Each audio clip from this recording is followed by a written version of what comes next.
विलास यानी ऊंट के इशारे से जब कोई यानी जगत की रचना होती है, वह देवी दुर्गा काल रंग के बाएं भाग में ऐसे बैठी दिखाई देती है जैसे राम यानी बकरे के बाम भाग यानी बाम भाग में सीता यानी हल्के चलने से बनी रेखा जैसी दिखाई देती है।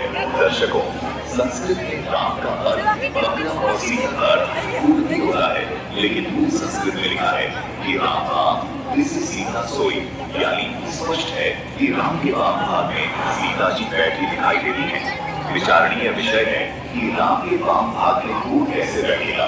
दर्शकों, तत्वज्ञानी संत ही तत्वज्ञान के आधार पर ये निर्णय करके बताते हैं कि यह सीता किसी ऊंट का जिक्र नहीं है। दर्शकों, अब कुछ समझ सकते हैं, इसलिए इस चौपाई में राम का अर्थ श्री राम का नाम और सीता का अर्थ श्री राम की पत्नी सीता का नाम उचित है।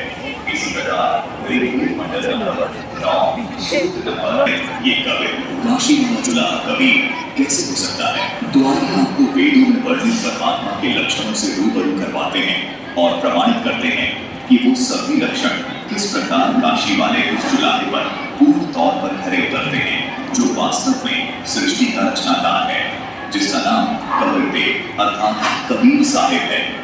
दर्शकों, हमारी आपसे ये भी गुजारिश है कि आप कृपया एक बार संत रामपाल जी महाराज द्वारा बताई गई सब पवित्र धर्म शास्त्रों के आधार पर तैयार की गई संपूर्ण 100 वर्ष की आयु प्रदान करने वाला है ऋग्वेद मंडल नंबर 9 सूक्त 82 मंत्र 1, ऋग्वेद मंडल नंबर 10 सूक्त 161 मंत्र 2, ऋग्वेद मंडल नंबर 9 सूक्त 80 मंत्र 2। इन मंत्रों में बताया गया ये लक्षण केवल कबीर परमात्मा पर खरा उतरता है। कबीर जी ने वाम कर्मों से पीड़ित दिल्ली के बादशाह सिकंदर लोधी के जन्म के रोग को खत्म किया, जिस रोग का कांति थी। इस प्रकार की बहुत सारी लीलाएं ये दर्शाती हैं कि कबीर परमात्मा ने पाप कर्मों से ग्रस्त लोगों के पाप कर्म नष्ट किए और उनको स्वस्थ किया।